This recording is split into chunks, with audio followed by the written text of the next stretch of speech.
Well, Chris, Well, listen, Mark, listen, hold on. When I say, would you have caffeine today? What the hell is that up to you then?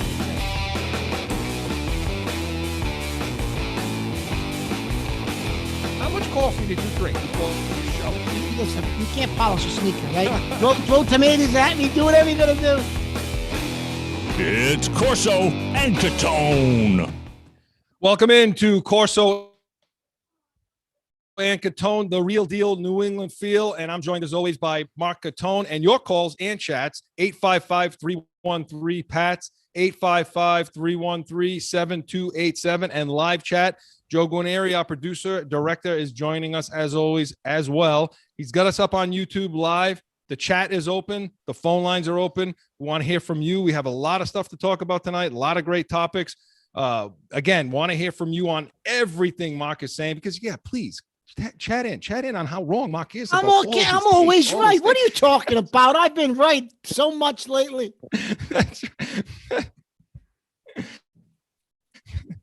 That's right. In the week, we were so hell-bent on getting as much as we could in. Ended the show, didn't thank the sponsors. So, again, all those special sauce podcasts, Jag Media Group, Studio 42 Design. As always, great sponsors, very supportive of the show. We'll talk about you guys a little later in the show. And Mark, we got a ton to get to today. Obviously, Celtics, Bruins. Our expert's going to be calling in on the expert of that track, and we're going to, of course, talk about the Patriots as always, and some interesting news that has come out of the Bay Area. But Mark, to start off tonight, it sort of seems like a broken record every week. When we talk about this, sometimes I look at my notes, coming in, I show notes and I say, were these from last week? Or, I mean, it's because it's the same thing with this team. Okay. Only now the new twist with them this week is they go and use that 17 of the $28 million the player trade exemption, not to bring in, say his name, Fournier. Okay. Fournier. They bring this guy Evan in. Fournier. They bring this guy in from Orlando, who, by the way, last night in his debut was 0 for 10. 0 for 10, 0 for 5 from 0 for Okay. 5 from the 3-point line, which was supposed to be his specialty. Right. So listen, here's the thing. Yeah, I mean, for this season in 26 games coming into last night, he's averaging 19 per, 46% field goal percentage, 38% from three-point range. His career average is 14 points a game. That's his career average. So, Mark, did I miss something, or did Danny Ainge say this is what he wasn't going to do? No, this is what Ainge said he wasn't going to do, right? That's what he claimed. He claimed he wasn't going to just do something to do something unless he could make the team better. So I don't know what the hell he did, but I'll tell you this, Chris. He the fact that they wasted that trade exemption, this is going to be, and you talked about this the other day. This is going to. They got 11 million left of it, but no, yeah. they do. But this is going to become like the draft picks, because now allegedly, if you let Fournier. If Fournier's going to walk away from you, you could do a sign and trade with him like you tried to do with Hayward, and now you recoup more of that trade exemption for next year, well, for the summer. So God only knows what they're doing. But they now I read this morning, Chris, in a lot of different venues, that they're going to be all in on Beal this summer. If he's going to be moved, the Celtics are all in. How many times have we heard that from me? Yeah, you've been talking about Beal. We've been talking about Beal for the last 2 weeks. Well, now supposedly they'll be all in if he's on the market this summer. Celtics are all in on Beal. I'll tell you what, Joe. I think people are listening to us more and more every week. I think that the so-called experts are they're stealing my thoughts, Chris. My brain. Starting to listen to Mark more and more. That's a problem, Chris. That's a big problem. That's right. Joe, you with us tonight? I'm with you. As long as one of these microphones is working, I'm here. You sound like you're in the Ted Williams tunnel over there, getting ready to go to the airport. right now. I'm So doing this on my laptop, right from the back seat. Joe's at the beach tonight. Joe's at the beach tonight, you know, hanging out, relaxing a little bit. Yeah, Mark, listen, I yes, we've been talking about this all along. You've particularly been talking about Beal as a way to get that second big name and then turn it into maybe three. Because And I told you, because I think Beal and Tatum together could recruit somebody. I just don't know if Brown and Tatum can recruit somebody, Chris. It doesn't seem like they can. But Beal and Tatum might be able to because they play a different style. We talked about this last week. Tatum and Brown, they're very similar in their strengths, right? So you need a different type of a player I think, to pair up with Tatum. But what do I know?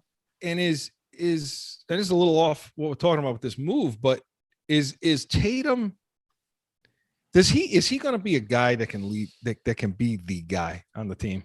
Is you know, like, do you see this happening? You see him developing and maturing into the guy, the LeBron on the team, the Durant, the Curry, you know, the guy that can say, I'm going to put this team on my shoulder, because he can't do it. He can't. Chris, those guys that have that, done. those guys that have that in them have it from the moment they come into the league. Those guys had that from when they walked into the league. I don't think that's something you all of a sudden learn in year 4 or 5. That's either in your DNA or it's not in your DNA. I think Beal has that in his DNA. If you brought him in, he would become the leader and say, okay, Tatum, follow behind me, and we're going to get another cog, and we're going to take this team somewhere. That I think could happen. In my opinion, I don't think Tatum has that in him. And I don't necessarily know Brown does either. So then it's a screw up. It's another screw up by Ainge then. Getting back to Ainge. They both have a lot of ability, Chris, but that killer DNA that I'm going to carry this team on my back, I don't know if that's in those guys' DNAs. So all that nonsense then, all that crap and baloney and ridiculousness that revolved around the picks, the Brooklyn picks, the Memphis picks, the this picks, the that picks, and the deal over to Brooklyn and the Garnett and the Pierce and all of that crap that went down that led to Brown and Tatum. Okay. So all that crap that happened, you still didn't have your leader. So you still don't have your leader. Well, I think Kyrie was potentially that person, but something happened there. We'll never know what the truth is behind that Kyrie issue, Chris. Was he wrong? I don't know if he was wrong, but there was an issue. Something happened there that we don't know the truth about what happened, right? But he technically should have been that leader who they rallied behind, and he said, "Okay, guys, I'll put you on my back. We're going to win this thing." But he left. I mean, they bucked him. They bucked him at every turn. Yeah. Brown did. I mean, look, you can look at it from both perspectives. You say, okay, well, look, and I know we're off topic a bit, but it matters. This is relevant. Look, if you look at what went on then, if you remember what was going on then, you know, everybody was saying, you know, Kyrie was coming down on some of the younger guys, a la LeBron, how he used to do that with Kyrie and those guys, how he'd come down on some of the younger guys. You know, Kyrie was doing that. He was coming down on Brown. I think Kyrie was just showing them tough love because I think, like you said, Chris, I think that's how he was treated when he was a younger player by guys like LeBron. Right. And if you remember, at the time, he's coming down on these guys like Brown, the younger guys, and everybody's feathers in New England was ruffled. Everybody in Boston was ruffled by this. Everybody went against Kyrie. Everybody, you know, he's going against Tatum. He's going against Brown. I mean, these are the superstars. These are the youth. These are the guys that we spent all these time and money and effort and draft picks to get and bring in here. And now Kyrie comes in here and he's gonna down the young guys and do those kind of things. And you know, people were, again, the moronic experts on the flagship. Again, Kyrie, who the hell does Kyrie think he is? What's he ever? Well, he won a championship. What do you mean? What's he ever done? He won a championship, didn't he? Or did I miss that part? Yeah, so, and in that game 7, he was the one who took over that game late, not LeBron, if you remember correctly. No, I think he's a cuckoo clock. I think he checks out at times. I think he absolutely does. His method of dealing with certain things and to you know, that he backs away or he walks away. I mean, the criticism fair, completely more than fair. It absolutely is fair. Yeah. But it's starting to look like that people should have been backing Kyrie. Yeah. Because Mark, if you end up look, you're going to end up you could possibly end up with a situation where Brown's gone anyway. So after all that dust settles and Kyrie leaves, 2 years later, Brown ends up going. So then you should have just did what you had to do to Chris, you know. The thing is here's the thing. So hypothetically, say Beal becomes available over the summer and Washington says, look, we're going to move on. We're going to rebuild. We're going to get rid of Beal. Right. So hypothetically, it's going to cost you at the very least, it's going to cost you draft picks. It's going to cost you a couple of young players, maybe Langford, maybe the kid they drafted last year, Naismith. It's probably going to cost you Marcus Smart. I don't know if you'd have to give up Tatum and Brown. I don't know. But if they ask for Brown in the deal with picks and some young guys, I think you probably have to seriously consider it. Just because Beal brings in another star, it's a different type of a player. And and him and Tatum have been best friends for years. They've been close. So I don't know. Maybe you could pull that deal off without having to get rid of Brown. And maybe Brown, Tatum, and Beal is the three guys that can try to take you to a championship. I don't know. No, Mark, I think you're right. I think you're right. Or maybe Kemba's got to go there. You're gonna have to give it something to go get Beal. You're not just giving up draft picks and getting them. No, I agree. And listen, I told you last week. I told you the week before when you and I were the first to start talking about this Beal situation. Yeah. Okay. I told you then. I'll give Brown away. No problem. I have no issue giving Brown away to do that because I agree with you, Mark. They're like the same guy. Yeah. You know, Tatum and Brown. You know, neither one are giving you that leadership. Neither one are giving you that fire, that push, that drive, that nothing. They're not giving it to you right now. You know, I mean, and you know, and it goes back to you. So we talk about this deal that Ainge made, and basically, I look at it like a panic. I look like he hit a panic button. You know, things are not going well. The morale is bad, because I think he even said something like that too. We said, you know, the morale on the team isn't so good. It's you know, that sort of thing. So, and then he goes and makes this move. They win 2 in a row. Supposedly, Chris, he was in.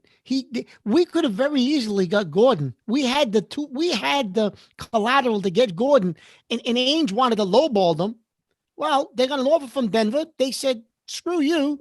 They traded him. They didn't even go back to Ainge with a counter offer because Ainge was playing his typical games. And I think people are getting sick of his games. Listen, make a legitimate offer, and then we can discuss it. Don't bullshit around and lowball us. Yeah, that nothing pisses me off more than that, you know. And you're right, you lowball yourself right out of the deal, right out of the and that's what he did with the Gordon deal. And now you end up with this guy. Yeah, Gordon. You could have ended up with Gordon, and maybe you ended up with Fournier too. I don't know, but you definitely would have had Gordon, and he screwed that up. Well, look, people say, well, you know, the morale is bad. This sparked it. Look, if you're Jason Tatum and you need something like this, you know, we talked about this last week. You need something like this in order to spark you, to pick you up, to get Chris, you going. Chris, they won 2 games in a row against garbage teams. Garbage. Oklahoma City. You couldn't name 2 guys on Oklahoma City. No, I know.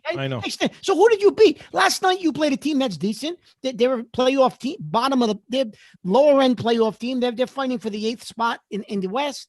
They're coming in and beat you. I mean, come on. No? Well, look, and the residual to this now is, so you make a move like this, and now you have to shed the cat. You have to shed salary now. Yes. So now Tice becomes a which I know you didn't. I know you didn't like that. No, I didn't like it because I didn't like it because he's a guy that was giving you production. You know, he's a guy that played with heart. He's a guy that played hard. Well, the counter to that is it allows Williams to get more minutes. It does, but the question, but okay. So if that's because that's going to be the next question. I said, all right, Mark, is Williams ready now? Is he ready for this role to be the starter? And well, the only thing I could say is this, Chris, Tristan Thompson's a slug. He's just a slug. Yeah, you know. That Christian Thompson's a 1-year contract. I think it's only a 1-year contract. He won't be back next year. But Williams, Chris, this is make or break for him. He's got about 25, 26 games left. See what he can do. Get him to push him, develop him, get him into the playoffs, whatever. But he's somebody who could become a cog. He's not going to be the third guy, but maybe he's that complimentary solid fourth guy. And if you bring in a Beal, and now you've got something to work with here. Yeah. You need a guy like Williams if you're going to win a championship. He's an athlete. He can go up and down the court. He can play defense. He can block shots. And his offensive game is developing. I mean, he's got the potential. And the way this league is structured now, the way the game is played, he fits what this league is. It's just he needs more seasoning and to see he's progressed every year he's been with us. He could be a perk, He definitely could be, and that's what you need from him. And listen, no way am I saying he's where Perk is yet. So before Perk gets pissed off at me, that's the last guy I want angry at me, man. We should reach out to Perk. Perk would come on with this. Perk's a great guy. Let me tell you, Perk's a great guy. Perk would come on if we reached out to him. Joe, get on that, Joe. You know what I like? We can do. Yeah, get Perkins out. The what I like about Perk is he's real. You don't talk about the real deal, New England feel. That's Perk's real. He's the real deal. That guy's going to tell you what he thinks, and you know what? Sometimes it isn't gonna be too popular. But I love the way. No, he doesn't care. I like the way he and Scallop approach things over there. You know what I mean? But look, I'm with you. I've been wanting Williams to kick up into the starting job to get to. But you just think they should have kept. They should have kept. Well, the other guy around there. It pisses me off that you have to. It pisses me off that you make these. It appears to be a knee-jerk reaction or knee-jerk move.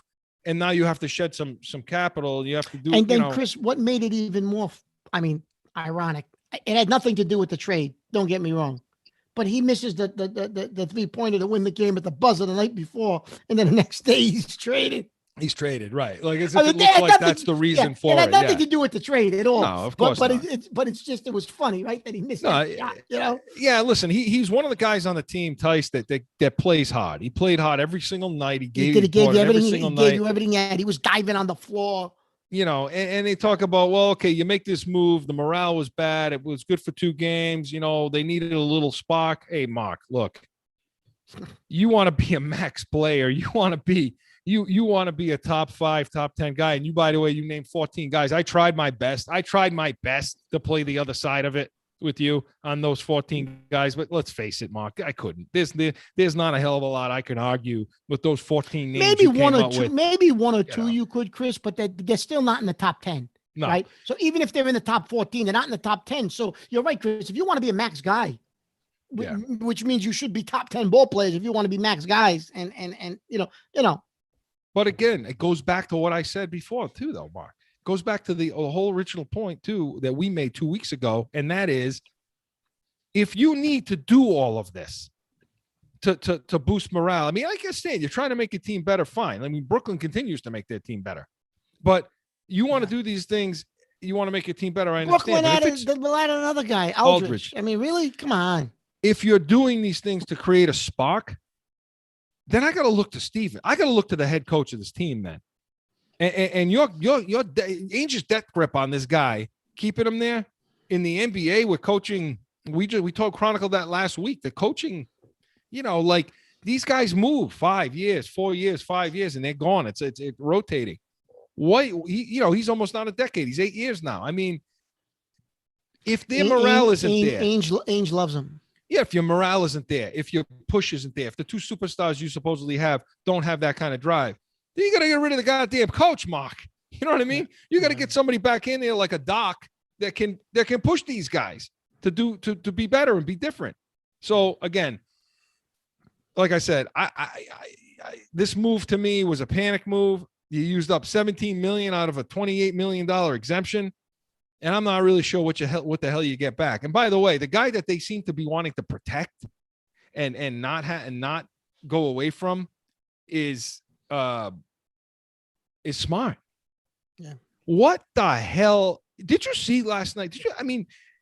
I had to go back again and look at it again, because this is the guy that you're trying to protect and make sure you don't move and change. And Joe, I don't know what the hell's the matter with the feed, man. You got to clean up that feed on YouTube, pal. But Mark, they protected this Marcus Smart. Listen, just for those of you who didn't see the game, this is what happened. Set the stage, brother. There's 0.3 left on the shot clock. About 4 minutes left in the game at this point in the fourth quarter. The Celtics tie up Pritchard, I believe it was, tied up tied up the Pelicans player and created the jump ball, right? Now, since there's 0.3 left on the shot clock, now this is the Pelicans have the ball, okay? It's their shot clock. Since there's 0.3 left, the Pelican player, the New Orleans, he doesn't bother to even jump for the jump ball because the shot clock's going to expire if he tips it and gets possession. You're going to have a shot clock violation, right? Okay, so he doesn't jump for the ball. I think it was Williams did. Gets the tip back to Marcus Smart.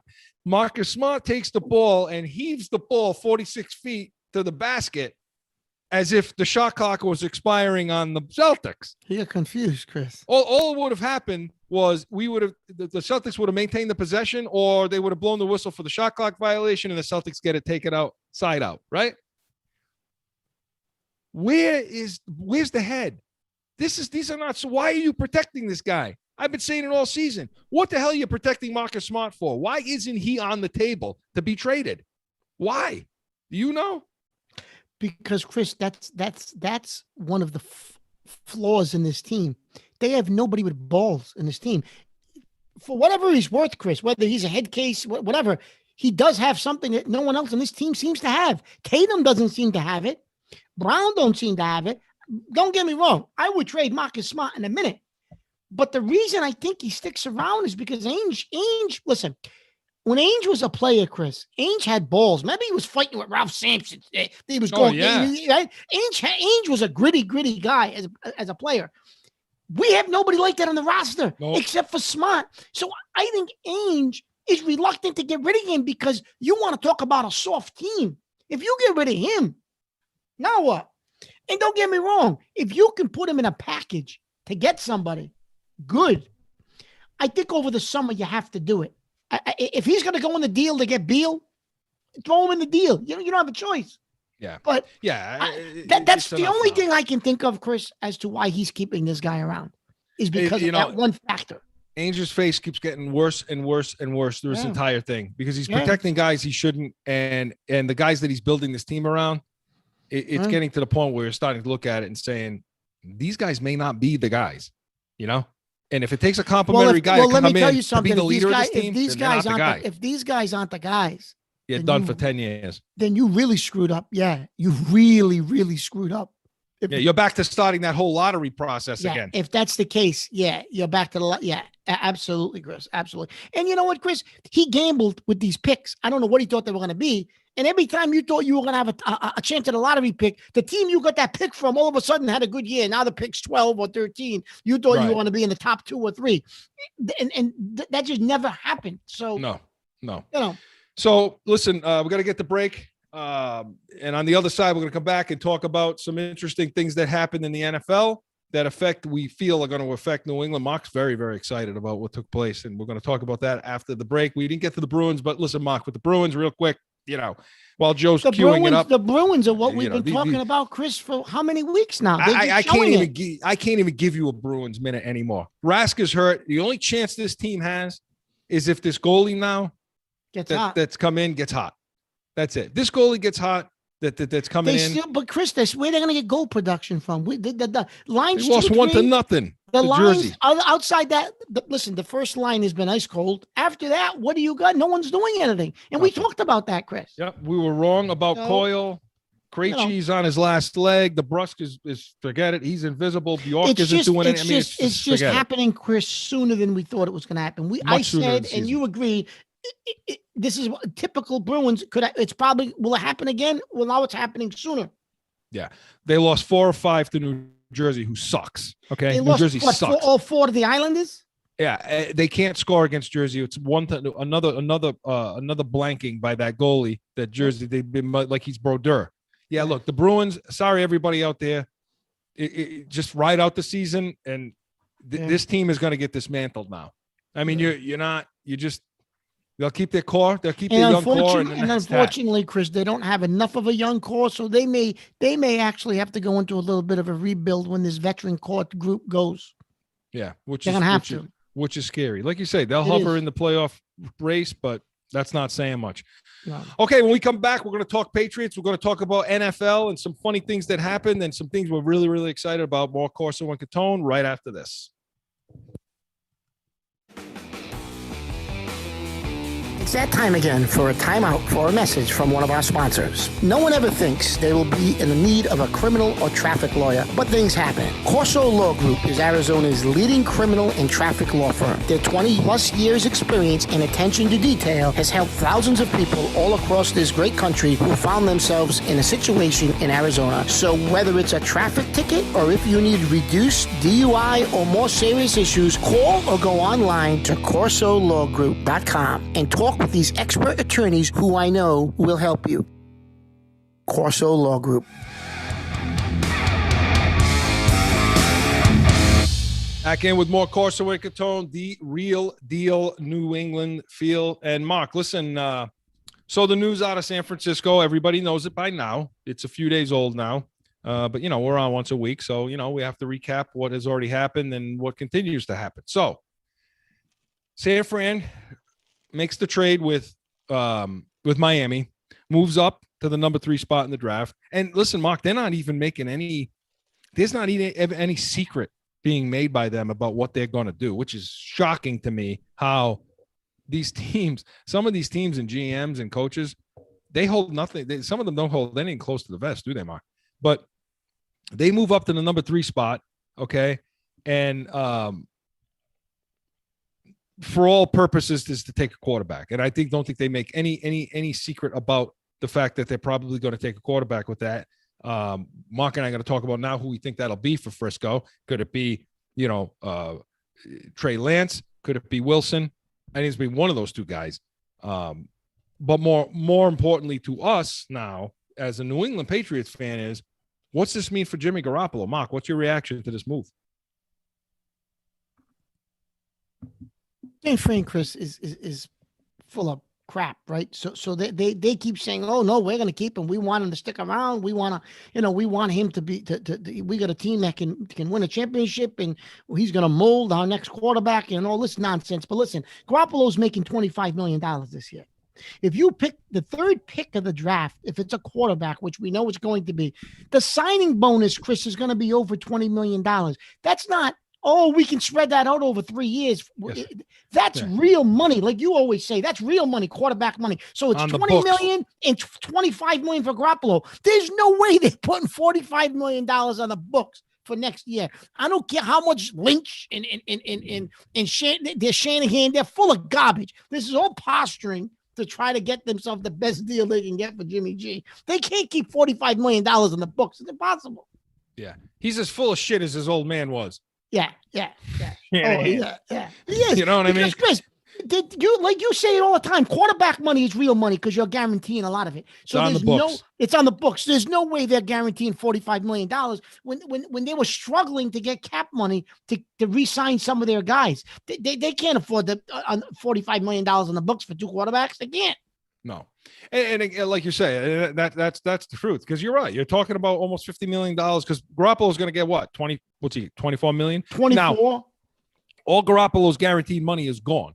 Okay. No, it is, but his salary this year. But his salary is $24 million. Yeah. So you're going to pay that plus the, like you just said, yeah, that's $50 million. It's almost $50 million on the book for 2 quarterbacks. It's not happening. Where, put it this way, is Trevor Lawrence going to start week 1? Probably. There's nobody else over there. Is Zach Wilson going to start week 1 for the Jets? I would say. Yeah, I would say so, right? Yeah, I would say so. Yeah. Then what the hell would make anybody think that Trey Lance or Mac Jones is going to start week 1 for the San Francisco 49ers? Now, I will say this, because when it comes down to who are they going to take, and I know this is a new one. You don't think they're going to so everybody so Mike Lombardi said that, he knows Shanahan pretty well. He said anybody who don't think he's taking Mac Jones, you don't know Shanahan and you don't know his offense. Yeah, he's taking Mac Jones. Which I don't know if I believe that, Chris. Yeah, let me tell you something. If you watch the 2 pro days, no, they had 2 pro days today. Ohio State and Alabama. Mac Jones looked like a JV quarterback in his pro day compared to Fields made every throw on the field he made. Jones overthrew guys. Because he didn't have top 5 wide receivers chasing the ball down for him. Right. Exactly. I don't know how good Jones is, Chris. I'm going to put it out there. I watched that pro day today when I got home from work. I don't know how good Jones is. He had NFL receivers chasing the ball down in an NFL offensive line. Yeah. Well, that's been the knock. That's I'm been going to the be one honest thing. with you. That's been the one thing that I've told you about Mac Jones shifting gears to the Patriots about, well, if he's at 15, do you take him? And I kept telling you, well, look, if you like him that much, then you take him at 15. I like Mac Jones because I like his intelligence. Now, the knock on him, as you and I have both said all along, is the one thing you can look at him and criticize him about is there was nobody ever within 10 yards of Smith or Waddle. No. And he had loads of protection because he's playing behind NFL. Oh, and by the way, talent. he had a first-round draft pick running back too to hand the Right. turn around and give the ball to on top Exactly. of it In all. all, look, think about it like this. You have 1, 2, 3, 4, 5. And if you include yourself as a quarterback, 6 guys at the Alabama offense that are going to go in the first round. Am I overstating that? No, you're not. And by the way, Chris, the wide receivers 3 and 4 will be first-round draft picks next year. Right.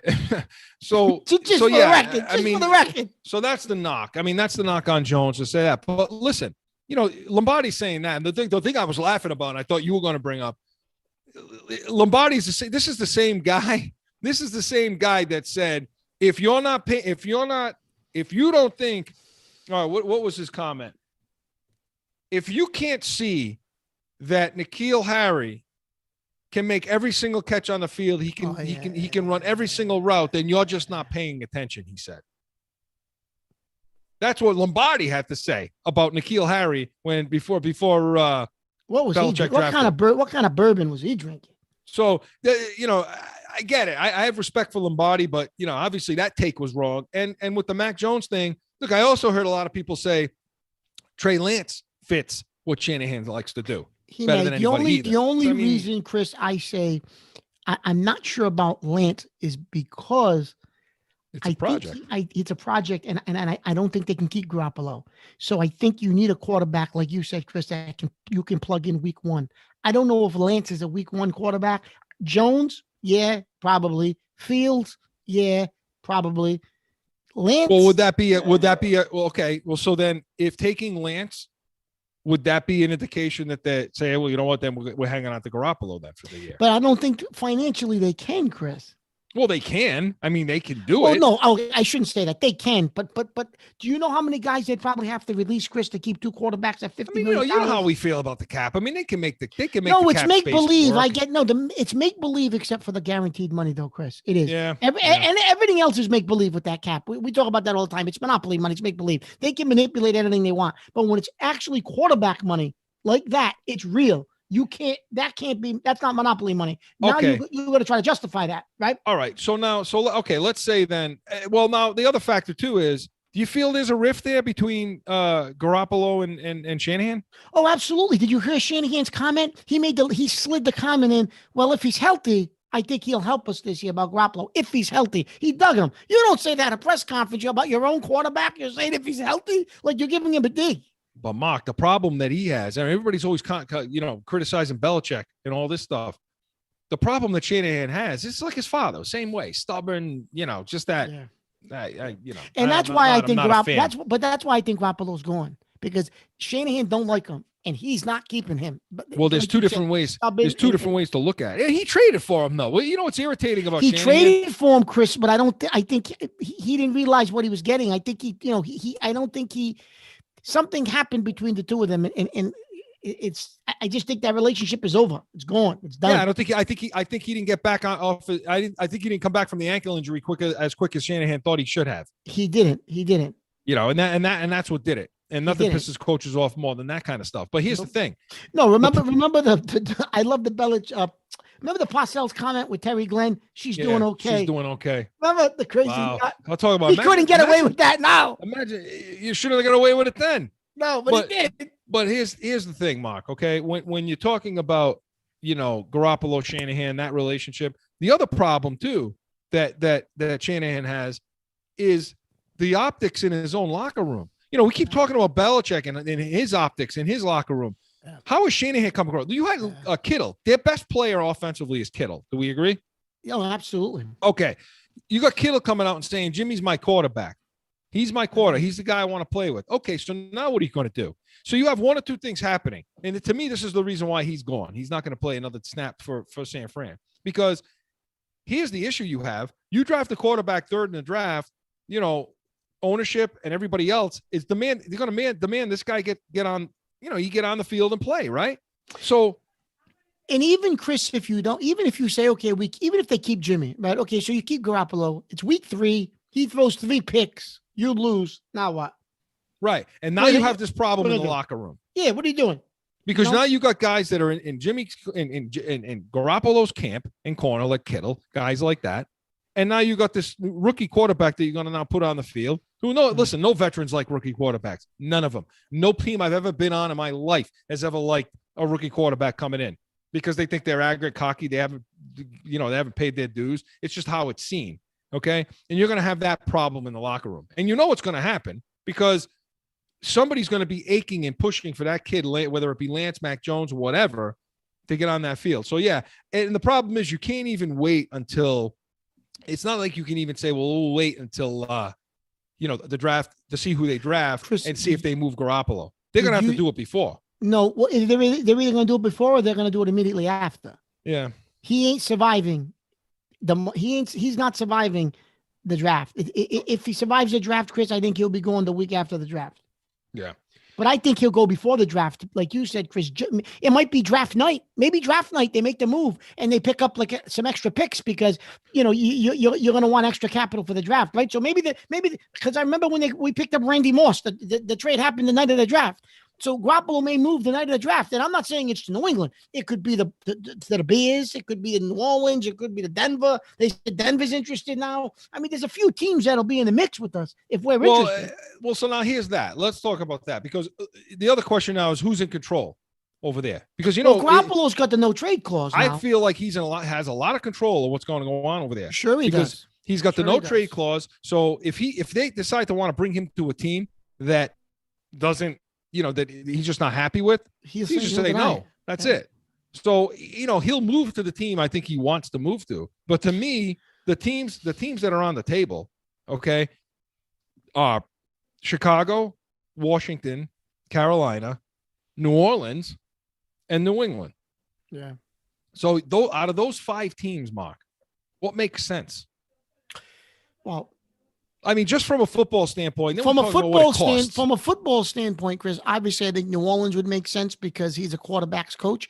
But I don't think they're going to spend $25 million or $24 million on Garoppolo. I guess you could restructure his deal. If you brought him in, you could extend him a couple of years and play around with the money, okay, I guess. But I honestly, Chris, think Peyton likes this kid, Jameis Winston. I think he's going to make him. And I told you this yesterday when you and I were talking last night. I think this kid Winston could be an all-pro with Peyton. I really do. Well, because you paid him now. I mean, you have him in your house, and now what are you going to do? You're going to bring. You still got the kid Hill, right? So you're going to bring Garoppolo. Hill. I like Hill. You're going to bring Garoppolo in now, and now you're just going to make a mess of your quarterback room. Yeah, I don't think New Orleans is where he'll. It's not like Winston's psyche is really, really, I mean, and you got to figure Chris he'd want to go back to Chicago because, like you said, he's from that area, right? So to me, I look at it Chicago would probably fit, right? The New Orleans thing, I like the combination of Garoppolo and Peyton, but I don't think it works because of what they've already done. So to me, I would take Washington and Carolina off the table simply because I think Garoppolo. Unless New England and Chicago, unless New England and Chicago are not even interested at all, then I would say, then those two would be available. And Washington has brought in some receivers, Chris. Right. So I understand that, but Washington fit-wise, receiver-wise would be okay. They got a good tight end. They got a great defense. But I have to think, Chris, it would be Chicago or New England. But like you said, unless they're not interested, listen. I find that hard to believe. Listen. Everything Belichick has said about this guy and how much whenever Belichick reaps praise on somebody, typically, if he ever gets an opportunity to bring that guy in, he takes him back. If he could ever get Garoppolo, I just find it hard to believe if the price is right. He's not going to overpay for him, but if the price is right, I just don't see how he doesn't bring him back. No, see, I think he would overpay for him. All right, maybe you may be right. I Okay, think he. I'm so not what's saying I would. so Chris? I think So he let me would. ask you this: so would you give up the 15th pick in the draft for him? Well, I'll answer that in a second. But here's what I'll say, ending that thought about Belichick. He went out of his way in 2017. Went out of his way to make everybody know that this was a tough decision. That San Fran's getting a guy. What kind of guy they're getting. That's what I'm he went saying. out of his way to make sure everybody knew that. So now if the opportunity presents itself to bring him back, when he was your next guy, he was his picked next guy to take Brady's spot, and Kraft got involved. If they say, "Oh, give us a second round pick," you're not going to trade for him. I find it hard. No, listen, I think Belichick will do it. I do. I think he's going to end up.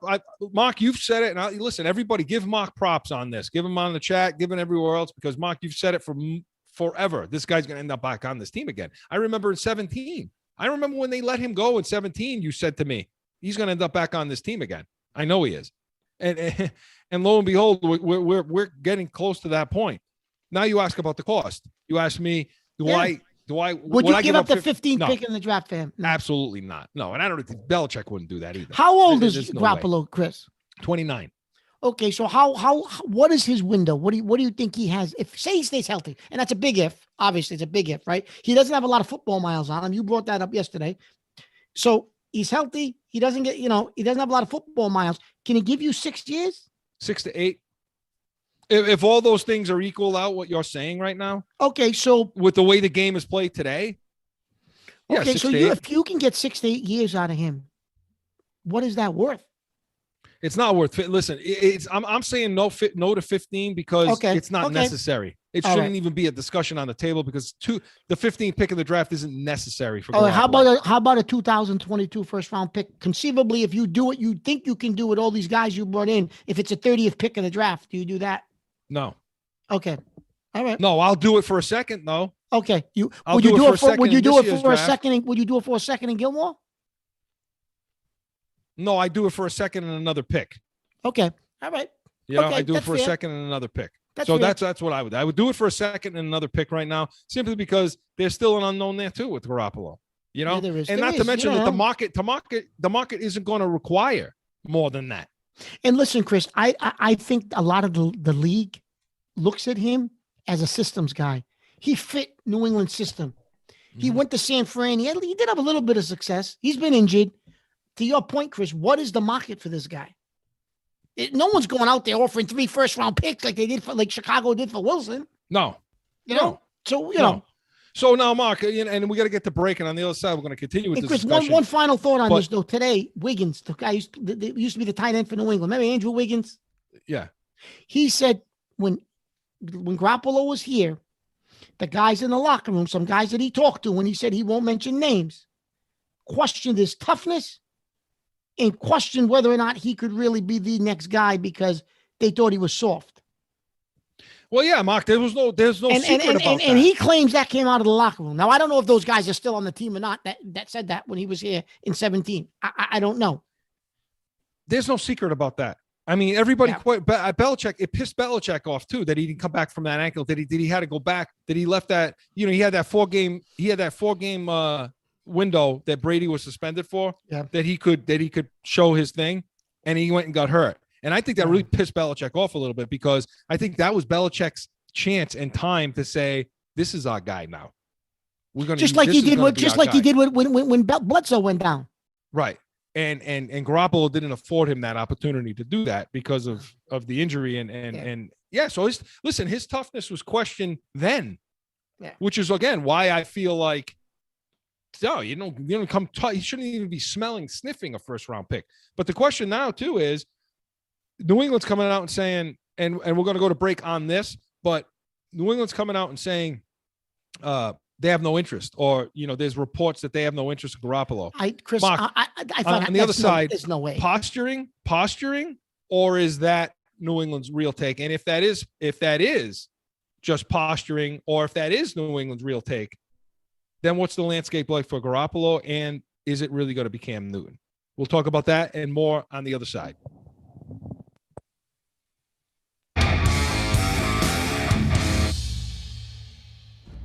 How do I get to the point where I understand my passion enough to communicate it outward and dial myself in so that I can craft my own sauce? But you don't have anyone that's going to give you the right advice. Now you do.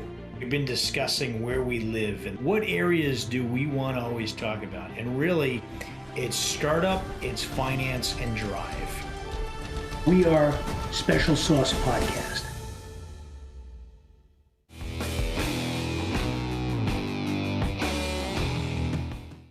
Back in with more Corso and Catone and Mark. On the front side of that, we were talking about, this whole Garoppolo thing. And, are the Patriots, are they posturing at this point? Are they posturing just by saying, hey, we have no interest basically in Garoppolo. We're good, with what we have right now or whatever they're saying. Mark, it would be shocking to me if Belichick is not interested in this guy to get him back in there. What do you think? Chris, like you just mentioned it in the last segment, the praise that he put on this man on his way out the door in 2017, he wanted to let you know how much he thought of him and the fact that it wasn't his decision to make that deal. Okay. So now all of a sudden you got a chance to bring him back for maybe say a second round pick or a second and a fifth or something, whatever, right? Something reasonable. And he chooses not to do it because he's got Cam Newton. There's no way, Chris. I just think it's posturing. And I'm going to say this. If for some reason it's not posturing, I mean, it is posturing. I'm sorry. I don't think it's because he thinks he's all set with Newton. I think it's because he's going to do a draft day shocker and he's going to move way up in the draft. And he's going to trade he's going to get into Atlanta's spot and he's going to take a quarterback. Because let's face it, Chris, after San Fran, there's no more quarterbacks coming off the board until Atlanta picks. Then who will it be then? Well, that's what I'm saying. So if we think it's going to be Mac Jones or Trey Lance and Fields drops, I think Belichick would move up and he may move up and take Fields. You're that down. Chris, if you saw Fields, you got to watch Fields pro day today. Oh, I will say this. I will say that they've constructed this offense in a way that would fit Fields more than Jones. That would fit Fields. Yes. When you bring these two tight ends in the way they did, and the offensive line the way they are, and the running game, that's going to fit. That's going to fit a Fields. Trey Lance a Field. That's that kind of guy versus a Mac Jones. I just, like I said, I mean, I liked Mac Jones I because of his intelligence. And if you're depending on the system that you run, if you're New England, you run the system that you traditionally run. My thing is this, Chris, is if he passes on Garoppolo and he doesn't pull the trigger and Garoppolo ends up somewhere else, and maybe San Fran keeps him. Maybe San Fran's telling the truth. Maybe they're not going to get rid of him. And if he sticks in San Fran for another year.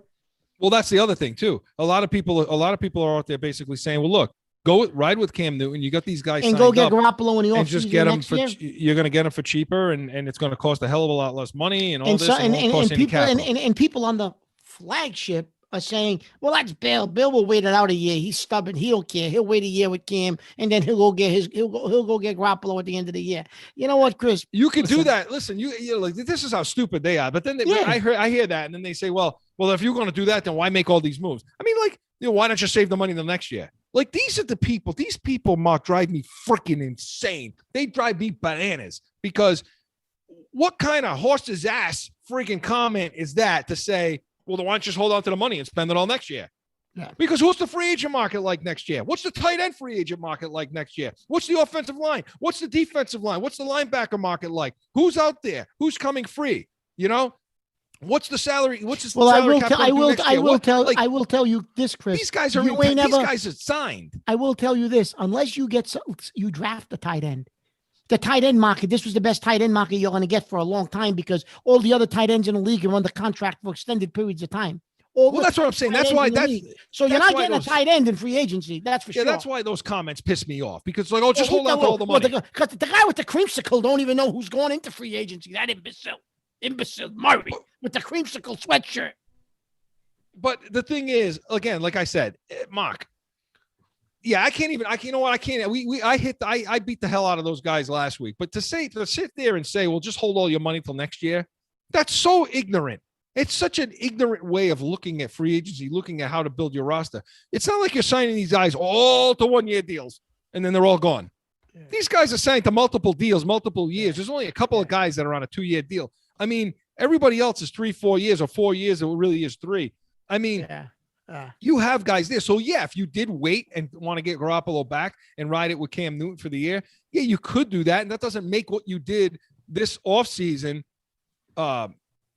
pointless. Yeah, that's just stupid. That's just a completely ignorant way of looking at it. And I've spent too much time giving them too many props anyway to about their stupidity and their dumbass takes. So, Mark, then if they're not going to do this, okay? Hey, listen, you know what I want them to do, okay? I mean, I've not been quiet about this. Here we go. I've not been quiet about this. Here we go. You know, I've not been quiet about this. Joe, here we go, Joe. Here it comes, ladies and gentlemen. Come on, go ahead, Chris. I want them to pick up the phone. Nick, listen, Nick, it's Bill. Listen, Nick, it's Bill. Listen, I see all the problems you got going on down there, Nick. And why don't you let us take this guy off your hands, okay? He's got all kinds of legal trouble happening right now. Why don't we take him off your hands? We'll give you a 2. We'll give you a 3 next year. You know, or maybe we'll give you another 2 next year. Bring him up here. We'll deal with it. You know, it's a headache you guys don't need. Mark? Well, Chris, I will tell you this. I would give up the 15th pick in the draft for him. I understand he may have to sit for a little while until his legal troubles get straightened out, but I'm okay with that. When you go with Newton and you got him sitting there waiting for the next. For those of you who don't know who we're talking about Deshaun Watson in Houston that I want the Patriots to trade for. Now, before everybody chats in and stops telling me, you know, it's before he's a disgusting human being. He's got 19 charges against him. Before and real quick, our buddy Bax types in, wants to know Corso Catone, and we're going to talk a little bit about the NCAA at the end. Bax, but wants to know, do we think Gonzaga can actually be beaten this year? I don't know. They're up 20 points right now, Mark. No. I don't know. I picked against them, but no. Bax, I think Illinois is supposed to beat them, right? Oh, shut up. Do I think they can be beaten? No, I don't think they're going to be beaten. Listen, college basketball is all about matchups, and they've got Illinois caught a team that that was the one team they didn't want to probably have to face. They faced them, they lost to them. It's all about styles and matchups. It's not like the NBA. It's different. College is different. And if you watch the college game, there's only maybe 1 or 2 teams that could have given Gonzaga a game. They've been knocked out. Gonzaga is going to roll to this championship, I think. Bax, do you know what we call what Mark just did in this industry? We call it backpedaling. It ain't backpedaling. I'm telling you, I'm educating you about college basketball. You don't watch it, Chris. Yeah. That's called backpedal. That's what you picked the one team. You're a front runner. You picked the one team. The entire country picked. They're still there. Okay, they're still there. I also like UCLA. They're still hanging around. They're gonna get this smacked in the face tonight. Look.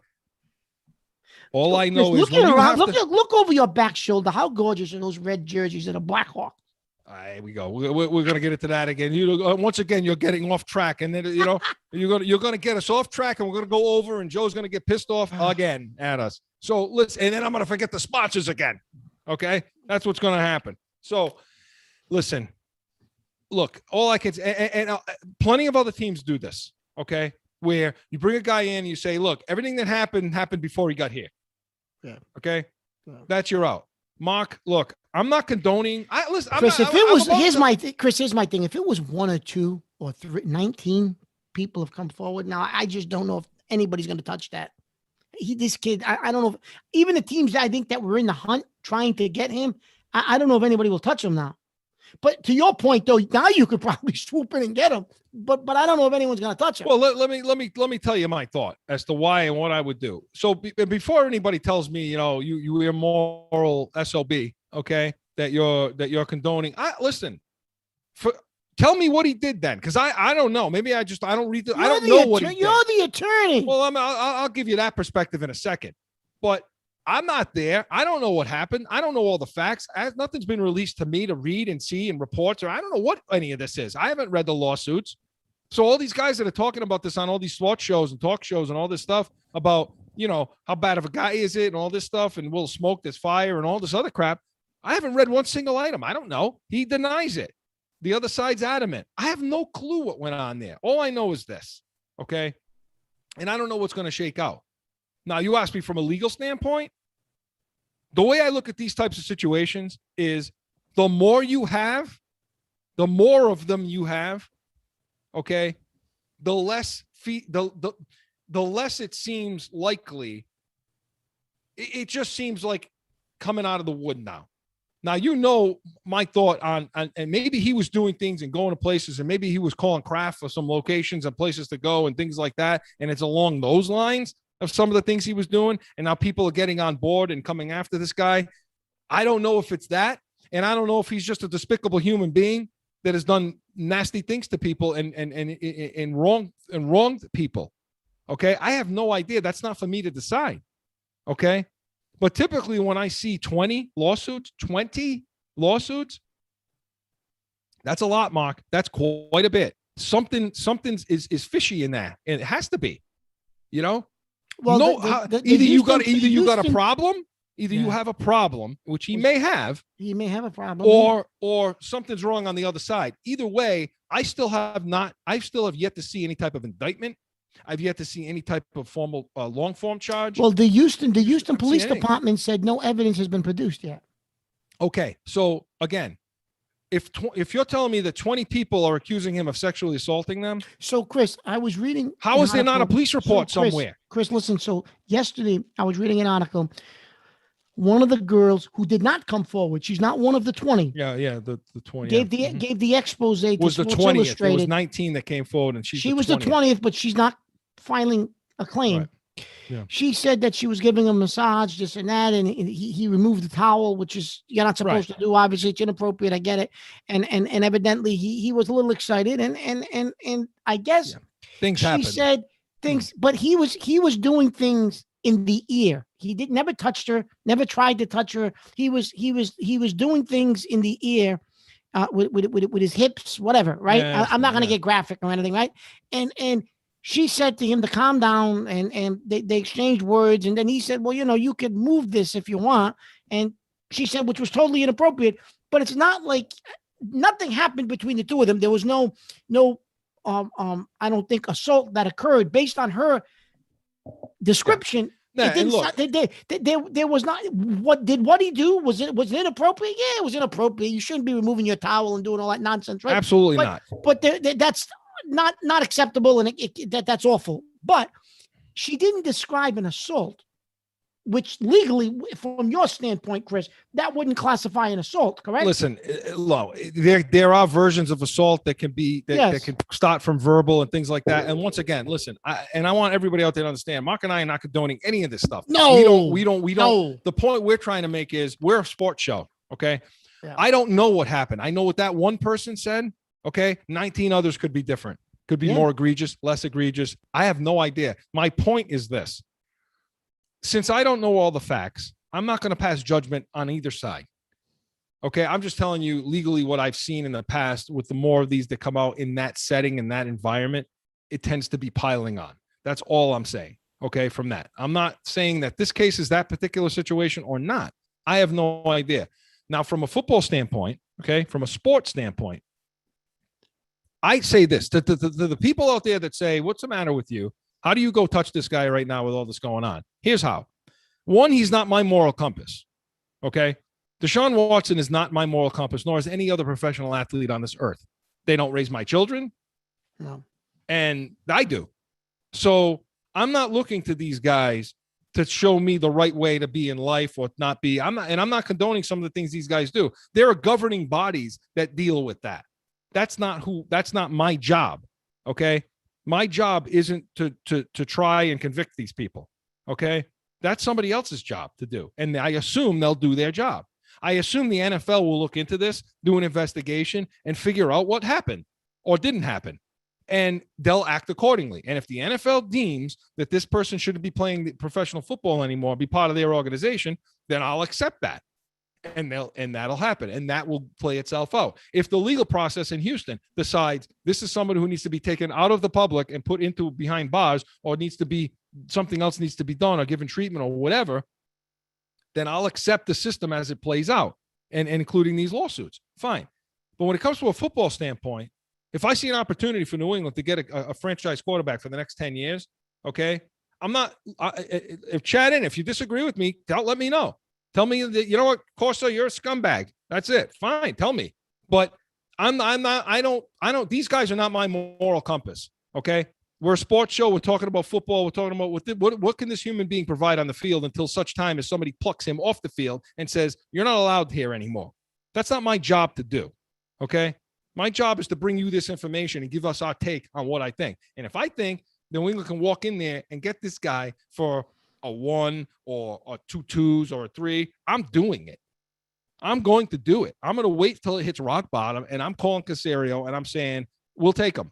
And even if he doesn't play for a year, I'm taking him. He's a 10-year guy. He's a guy that can solidify this team for 10 more years. And if he goes to jail, you really have a PR issue. Well, you know what? If he ends up going to jail and he ends up having a problem, look, New England had the same facts that everybody else has right now. That's true. I mean, New England has the same facts that Houston. And I will say, okay. Yeah, then yeah. Are they? Is it more of a PR nightmare than Houston? But okay, if that is, and I know we're off the topic now, and we wanted to get to the Patriots draft, but you know what, Mark? If that's the measure, then shouldn't Houston have released him already? Yeah, they should have. I mean, if you're going to look at it and say, well, you got a PR nightmare if this guy ends up going to jail, well, then why isn't Houston releasing him? Hey, the Patriots have the same information and intel, probably less than Houston has, as to what the hell's going on. Positively, Apollo, positively, we got less. Positively. So then if New England makes a play for him and something happens and he goes away, well, then, you know. All right. So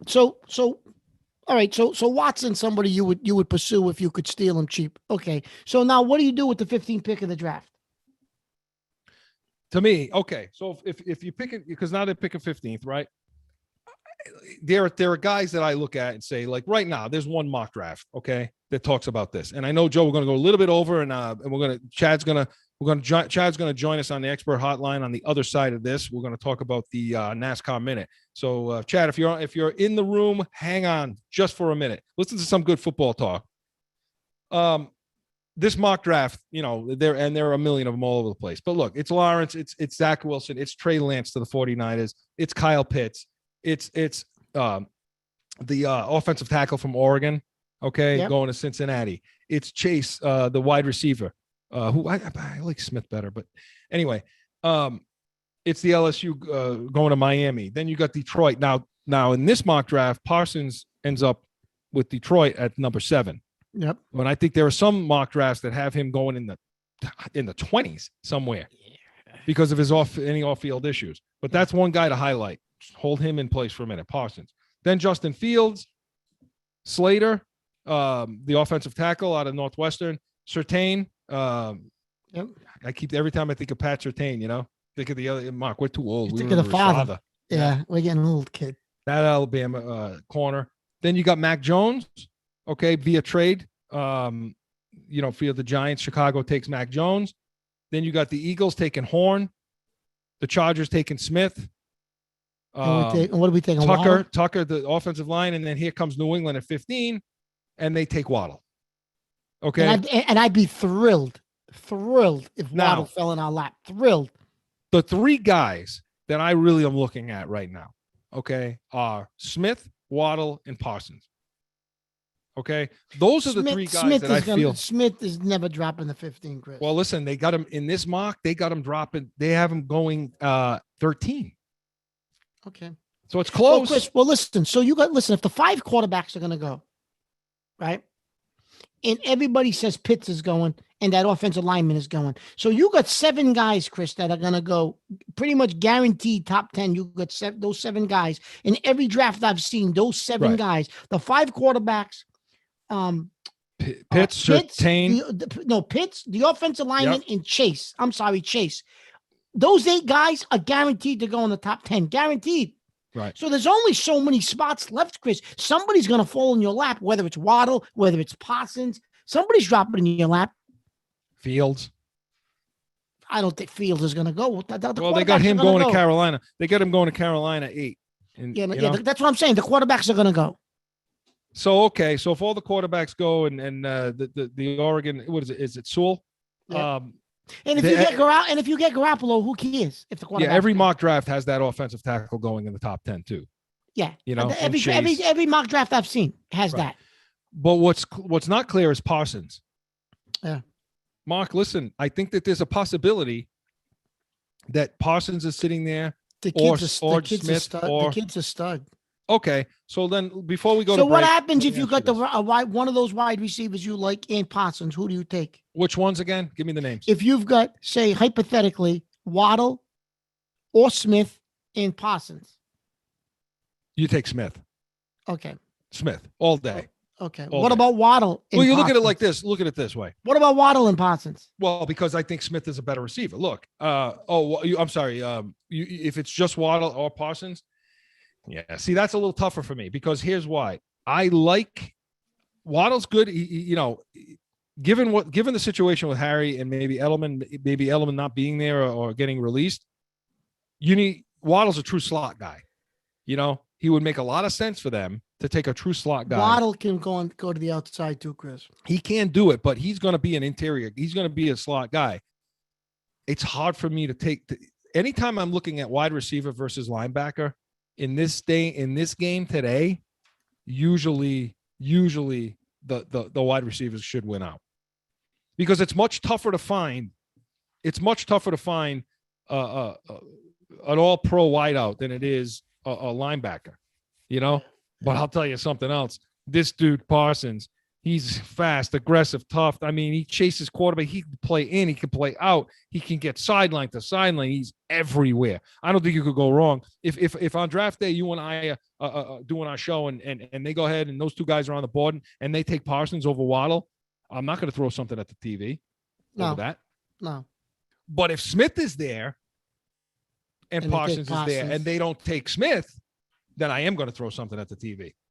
Okay? Because I think this kid, I think Smith he's just dangerous. That dude's a dangerous playmaker. You know what I mean? Put it this way. If the Chargers get him at 13, this Herbert's going to be, you're going to play with Keenan Allen, Mike Williams, and now you're going to put Smith on that team. Yeah. Kansas City, look out in that division. Honestly, look out coming off the slump coming off the Super Bowl loss. So yeah, Mark, I wanted to get to the draft order and a couple of other things we didn't get a chance to. We got to get the break now. But yeah, Mark, I think you're right. I mean, if those guys are there on the board, that's who I would take. Absolutely, that's who I would take. And so for next week, Mark, we'll save the draft positions, okay? Because I do want to talk about who New England has in house now in their quarterback room, running back room, wide receiver, defensive back, and linebacker. Yeah, and we need to talk about that and who they should take and where. But at 15, yeah, Mark, those three guys are the guys I'm thinking about: Smith, Waddle, Parsons. And if none of those guys are there, you got to think about the quarterback. You have to. If you like a quarterback and you really like a quarterback in this draft, you have to think about it. Because if none of those three guys are there, Mark, that means then there should be a quarterback left then. Well, there will be. Yeah, if those three guys are all gone, there'll be a quarterback left. Absolutely. So, yeah. And on the other side, we want to get to our expert take on the NASCAR Minute on the other side. And Mark has a couple comments on the 17-game schedule. All that and more, Corso and Catone after this.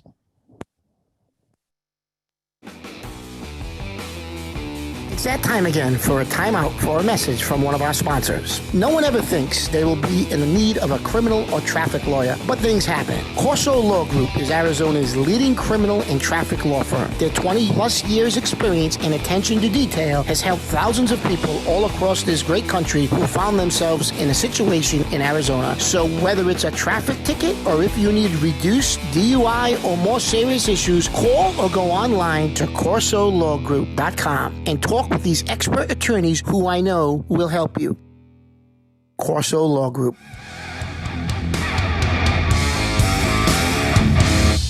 Back in with Corso and Catone. And Mark, on that front side, we were talking a lot about, Jimmy Garoppolo and Watson and what New England would do on what New England would do on that at that 15th pick. And I know, Mark, you wanted, before we bring Chad in, I know that you wanted to talk a little bit about that 17th game. Tell everybody what's happened. So the NFL made some changes. So they passed this. So they've been negotiating back and forth on whether they wanted that extra games. They finally added the 17th game, and what that'll do is that's going to extend the season by an extra week, and it's going to push the Super Bowl back to the second week of February, and it's going to push the regular season back to January 9th. That weekend will be the last weekend of the NFL season. And that 17th game, Chris, they're going to take a team from the NFC who finished in the same position as you in their division. And it turns out it's going to be the NFC East this year. So we're going to play the Cowboys. Hey, that's not bad, Mark. We're going to play the Cowboys. That's not bad. That's not bad. That's not bad. I'll take it. Hey, Mark, more football. More football is better. More football is better, don't you think? And the only thing I'm not crazy about, Chris, is they changed the format for the wild card weekend where they had 3 games on Saturday, 3 games on Sunday. I love that. It was all day football, right? We were like junkies sitting there watching football games. Right. You're drooling on yourself by the end of the last game. Yeah. But they're now going to do 2 games on Saturday, 3 games on Sunday, and 1 game on Monday. I love it. Right? Because Monday I believe going to be, I believe the Monday is Martin Luther King Day. Yeah. So most of the people around the country don't work on that day. They're off anyway. They're off. So they must figure it'll be a ratings bonanza. Hey, that's a nice treat on, I don't know what time. I don't know what time the game will be. I'm assuming it'll be. So it'll still be the same playoff format. This will be the 7 teams, 7 per side, and 1 bye. 7 per side, 1 bye. Yep. Excellent. Well, Mark, I'm looking forward to that. And what I'm also looking forward to is our NASCAR Minute, which is happening now. Joe, let him in. Joining us now on the expert hotline is Chad Campbell, our NASCAR expert. Chad, welcome in to the show today. How are you?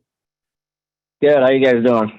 Oh, hey, you know what, Chad? We're living the dream. I got all kinds of people that are pissed off at me now because I'm saying to the country for us to go and trade for Deshaun Watson. So I think I'm going to be excommunicated from the show.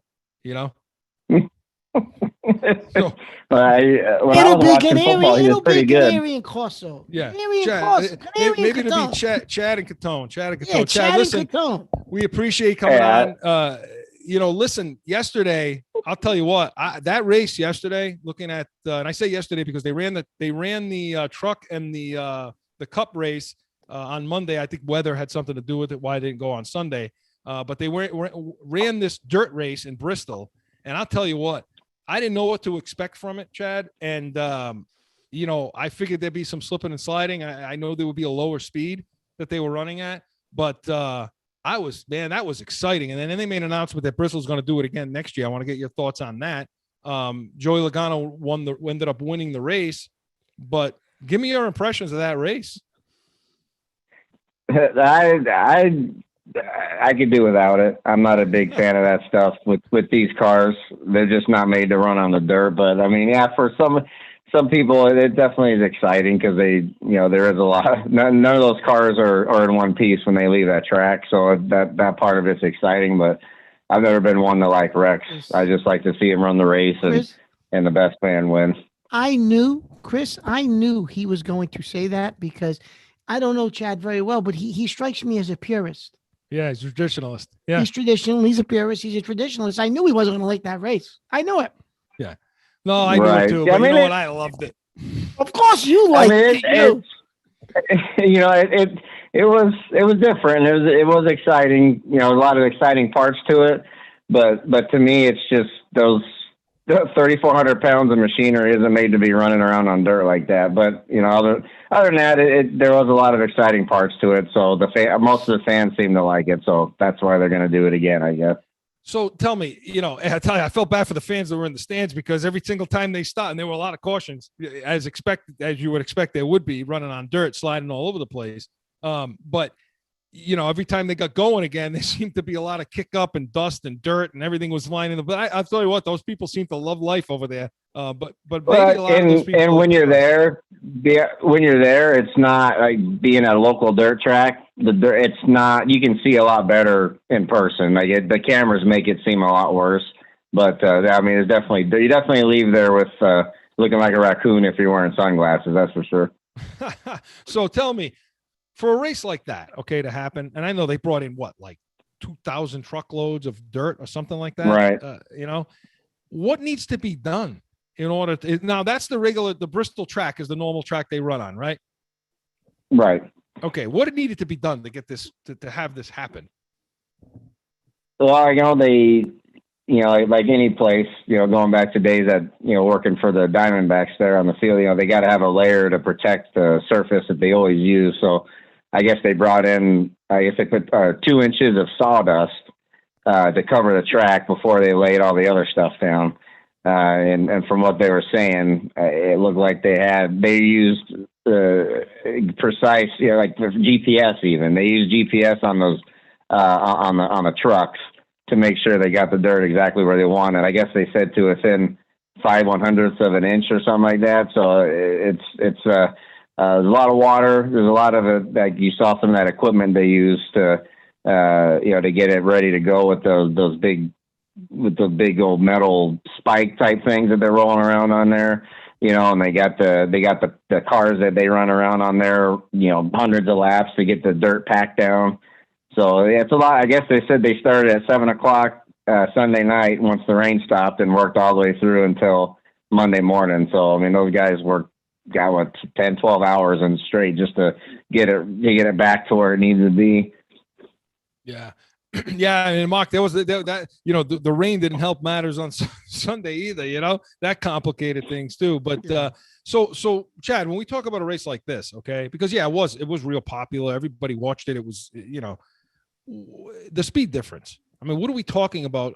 First of all, what a normal speed at Bristol would be what? They'll run 14-second laps there, and these laps they're over 20. I think they were around 21 seconds. So you're looking at what's that in miles yeah, you're per looking. hour? I mean, they were. Mark doesn't, like they Mark got doesn't up to understand about, all that. You have to give it to miles per hour. Please, come on, Chris. Really? Well, look, yeah, they're running about. It looked like they got up to close to 90 yesterday, and they usually on that asphalt they'll be running close to 120, 130. Mark, wouldn't you love to go 80, 90 miles an hour in the dirt smashing? Yeah. I mean, it's only half a mile. It's the world's fastest half mile. So they banked that thing, which to me, I was curious how the dirt was going to stay, how they got the dirt to stay on there. Cause it's banked so high. It's like 25 degrees, I think, in those turns. So I think the banking, where the banking was, you could see that the cars weren't going up there because there was no traction. So the dirt stayed up there, but the center of the track, you could start to see the pavement coming up and coming through. Right, yeah, you could see where those holes are coming out. I mean, there wasn't the hard surface, the regular surface wasn't even close. They covered that, but it was definitely coming out to where it was a lot more rough. Where on a regular track, they put the stuff they put a traction compound down so you can run different lines. Where on the dirt you can't really do that. So they're up there on the top where they got all the loose dirt and the rubber. You get up in those pebbles there and you'll start, like they call it, as you heard them call it a few times, jump the cushion. They got up there and they would get, like Christopher Bell tried right off the bat, and he was out of the race real quick. Yeah, I mean, you could see at the end when Logano made, and by the way, the New England guy won the race yesterday, of course, and you start dealing with dirt, dust, and filth, and the New England guy shows up, right, to win it, get down and dirty in there. You could see when that happened, that Logano took that low line, and it looked like Hamlin tried to go up high, and that didn't work out too well. Didn't work out. No. So Chad, listen, it was popular. I know they're going to do it again. I know much to your dismay. You're a purist, and I get that. But it is fun for the novice to be watching that. Now, listen, and the last thing I'll ask you, and Mark and I were talking about this yesterday too. For the first time since 2014, there's 7 different winners. Okay, of these races that have gone so far this year. 7 different winners. Normally you have multiple winners, Harvick, Busch, Hamlin, Truex, some of these guys. What do you attribute? I mean, we talked about this a couple of weeks ago, and we've been talking about this. What are you attributing this to? Why is this such parity like this? In my opinion, I just think those early races with those young guys winning and stepping up and performing well, that's the biggest part of it. But I think as the season goes on, you're going to see these. It's not going to happen this way much longer. You're going to have the same guys winning some races. But I just think the young guys come up and stepped up and ran really well there at the beginning, and they're going to win some more races too. But I think you're not going to get more than, in my opinion, you're not going to get more than 14 or 15 winners. That would be at the high side of it. It's just one of those things. Like 2014, they didn't have more than 16 winners that year either. It's just I don't want to say a fluke, but I just think the young guys just stepped up, and they're going to keep stepping up and win some races. Hopefully we'll have eight different winners with Kyle Busch winning in 2 weeks in Martinsville, but we'll see. Well, yeah, that's what I was going to ask you. So, there's no race this weekend, but coming up is Martinsville. Preview that race. What should we expect, and what kind of track is that? It's they call it the paperclip. It's just another half mile, but it's a lot more flat than Bristol. So it's going to be slower speeds than Bristol normally. It's probably similar to what you saw here, but obviously they're not going to be sliding around sideways. But you'll see guys. This is a good track for Busch. Good track for the older guys that have ran that a lot, and you get a nice big hefty grandfather clock for the trophy. So a lot of guys want to win that, and you're going to have your higher horsepower, so it's going to be in the hands of the drivers here. So I think look for one of the guys like Busch or Truex, Hamlin. One of those guys will come out with the win there. Well, that's great, Chad, and we want to be sure to have you back on after that race so you can recap. And for the purist that you are, they'll be back on asphalt again, or the hard track, and you'll be ready to go. With 750 horsepower, baby. That's what I like to see. There you go, pal. Well, listen, Chad, thanks again for joining us Chad. on the Expert Hotline. We'll talk to you again real soon, Chad. Take care. All right, Chris and Mark. See you. Bye, Chad. Thanks. That's Chad Campbell on the Expert Hotline for our NASCAR Minute, brought to you by Studio 42 Designs in North Providence, Rhode Island. Mark, listen, I want to ride on the dirt. I want to get in the He car. didn't like it. I knew he wouldn't like it. You know what I want to do? I want to get in one of those demolition. We know those demolition derbies where you get on the dirt and you get in those cars and you just start smashing into everything you can find. That's what I want to do. You got to get a car. I'll get a car. Joe, can you set that up? Get 3 cars for us to get into the next demolition derby. 3 cars coming up. All right, let's go. So, Mark, listen, before we get to our final break of the night, I know we want to talk to baseball. 2 days from now is 2 days, right, Mark? 2 days from now, Yeah, opening day? Thursday's opening day. Is opening day. I know it doesn't sometimes doesn't feel like it, does it? There doesn't seem to be a ton of hype around baseball right now. No, there doesn't. Unfortunately, because I like baseball, but I know. And it looks like the Red Sox, may be having some COVID issues too. But Mark, preview. I mean, the teams that matter to us, obviously, are the Red Sox and the Yankees. So, Mark, take it away. So the Red Sox, Chris, obviously their issue is going to be pitching, right? Especially starting pitching. Their lineup. So the lineup has some guys that'll hit, right? So you got Bogarts, obviously at shortstop, he's going to hit. Devers at third base, he's going to hit, right? Supposedly. The first baseman is Bobby Dalbec, right? He hit 5 home runs in spring training, 2 grand slams. He's a rookie. They're saying this kid could be a candidate for rookie of the year. I don't remember where they got him from, but he's going to hit. And they said they're going to bat him 8th or 9th in the lineup. He could be batting 8th or 9th and getting 30, 35 home runs. So that's going to be something definitely to watch with the Red Sox. Their outfield, Chris, I'm going to name 3 guys. Tell me if you Frenchie Cordero. They got from Kansas City. Yeah, they did that blockbuster deal with Kansas City where they went and got rid of Benintendi. Frenchie Cordero, Hunter Renfroe, and Alex Verdugo. That's their outfield. When they won the World Series, we've gone to bed with happier Red Sox fans. We've gone to bed with nice, calmer thoughts than that, right? Chris, they won the World Series. They had Mookie Betts. Yeah, the Killer Bees, right? Benintendi and Bradley. They're gone. Yeah, they're gone. All of them. The killer bees, right? Yeah. Right. And I Mark, don't- they have COVID issues too, no? They got COVID issues. Then, Chris, their number one pitcher, which I thought was Evaldi, but they kept saying it was going to be this Eduardo Rodriguez. Well, all of a sudden he's got a dead arm, Yeah. so he's not even he's on the shelf to start the season.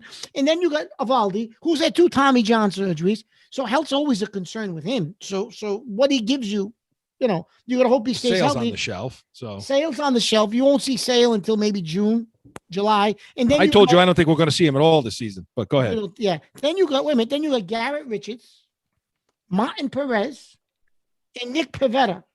I don't even Isn't Nick Pivetta a former NBA official? Yeah, he is. Listen. And I'm a baseball guy. I like baseball. I'm struggling to even know who these guys are. Yeah. In the starting rotation, and then for the bullpen is a bunch of mismatched guys, but they got the kid Bonds as a closer who potentially could be a good closer, and you got the guy that the Yankees gave him, Ottavino. So Mark, what should Red Sox fans expect? I predict the Red Sox are probably going to finish 4th. And my prediction is a 5-team race. You've got the Yankees, you've got Toronto, you've got the Rays. You got the Red Sox and Baltimore. I think the Red Sox are going to finish 4th. Okay. My prediction is they'll finish 4th in that division. I don't think they're good enough to beat, obviously, the Yankees. They're not good enough to beat Toronto. And I think Tampa Bay, even though Tampa Bay made some dumb decisions in the offseason, I still think they got enough to finish ahead of the Red Sox. So for Boston fans, it's going to be, are they a 500 team or are they better than 500 team? I think they're going to be right around 500, Chris. If just because of the starting pitching, they might win 80 games, 81. I can't see them winning much more than 80 games because I just don't think they have the starting pitching. From a team with a $200 million payroll. It's sickening, and I get why it's sickening to Red Sox fans. Look, Mark, we love football and we talk, but it's a baseball town, man. The Red Sox. It's a baseball town, and they love they love hockey. I know we talk Patriots all the time, but it's a baseball town. Nothing will ever replace the Red Sox. Will always be. It's a Red Sox town, and when they're playing well and they're winning, that's. And so Red Sox fans right now are ready to jump. They are. They're on there. Well, I just read you that starting lineup. Kiki Hernandez is going to be the second baseman. Yeah.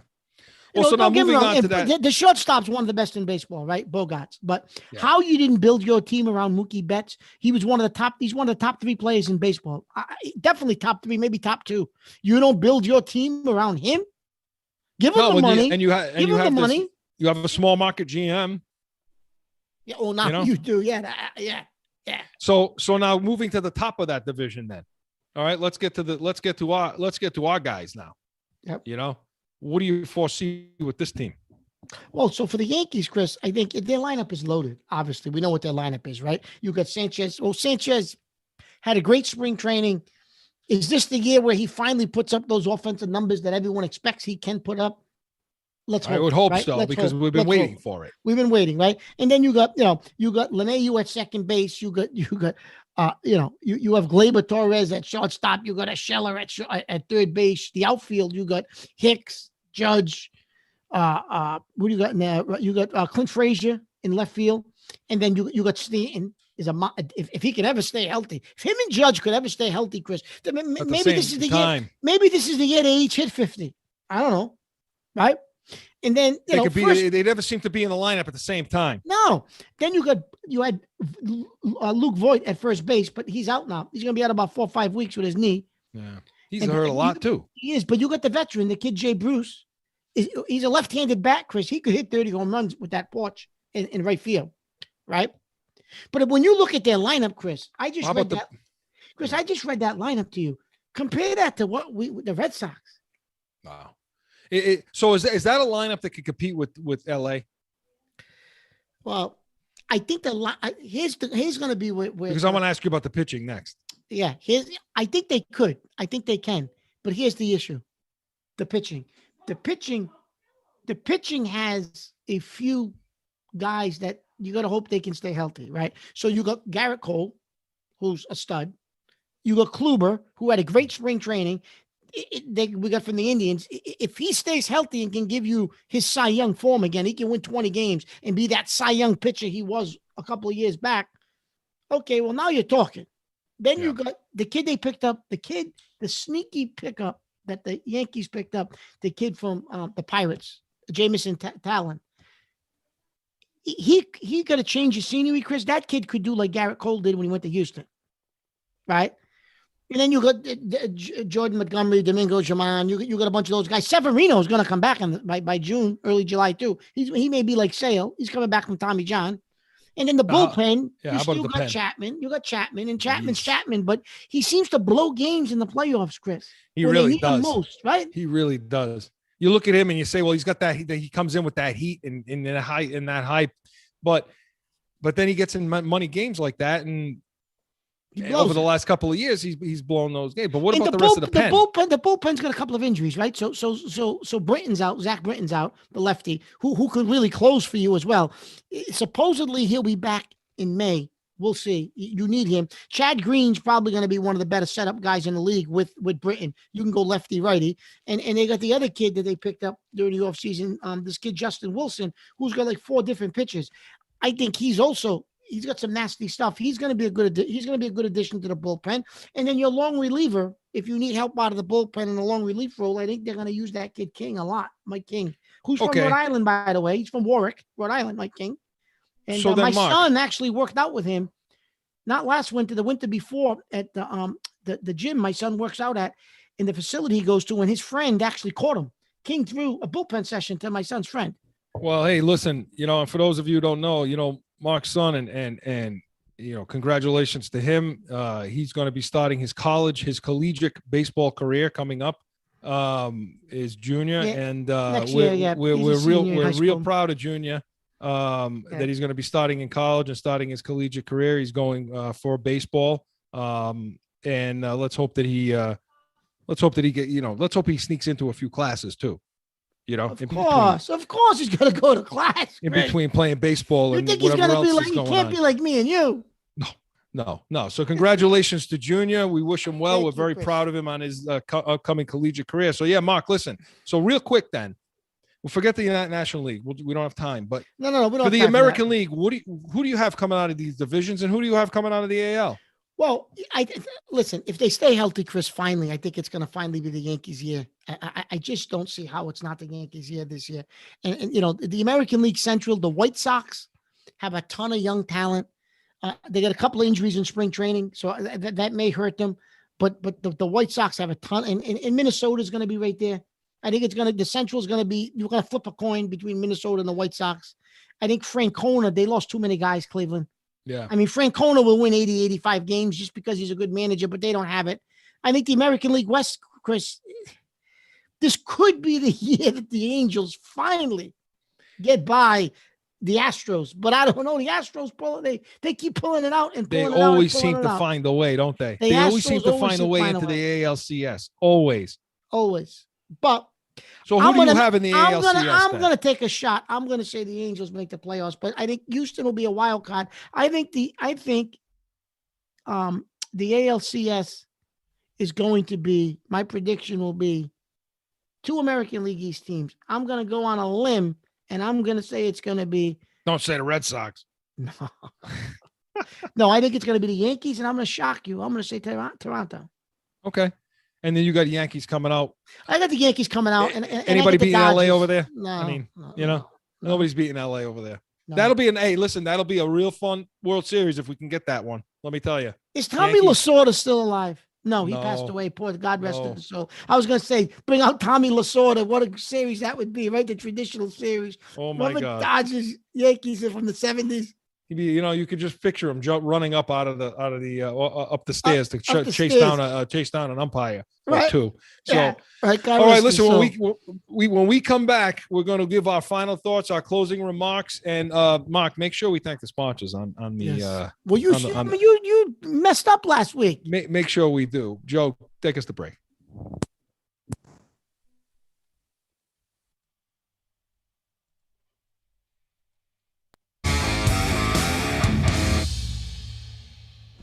How do I get to the point where I understand my passion enough to communicate it outward and dial myself in so that I can craft my own sauce. But you don't have anyone that's going to give you the right advice. Now you do. We've been discussing where we live and what areas do we want to always talk about. And really, it's startup, it's finance, and drive. We are Special Sauce Podcast.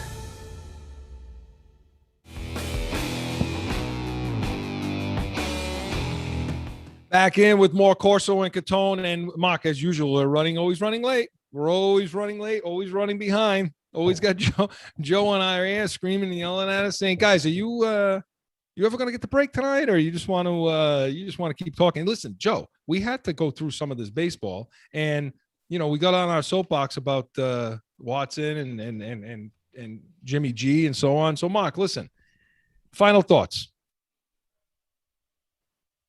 Final thoughts.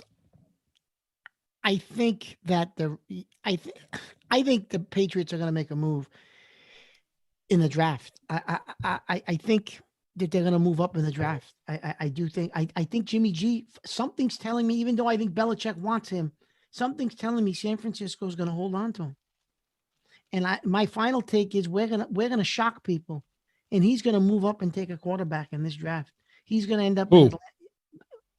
Who? I think he's going to take Fields. Well, if you're going to give the shocker, give it Fields. He's going to end up with Fields. You're just saying that because you watched his pro day today. And I did. Oh, I loved this pro day today. I did. You're right. I loved it.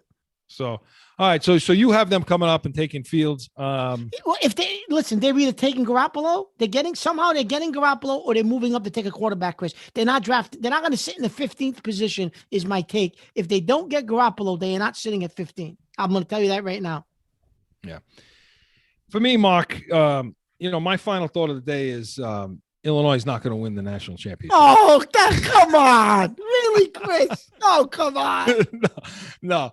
Listen, my final take from today and from what I've seen over the last couple of weeks is, unfortunately, I think, the Celtics and the Bruins, and I think the writing's on the wall for these teams. They are who they are. They're average teams. They're mediocre right now at best. They don't seem to have the proper leadership. Speaking of the Celtics right now, they don't seem to have the proper leadership, and I can't figure out whether or not it's the coach that isn't properly leading this team, it's the GM, or if it's their money players. And I'm sorry, but Jason Tatum, you're a money player now, okay? Anytime you make a Subway commercial, you're a money player, okay? You shouldn't need guys to come in to prop you up. You shouldn't need motivation to go in and perform night in and night out and be the best player on the court. You shouldn't need 3 quarters you shouldn't need 3 quarters to have a great fourth quarter of mediocrity.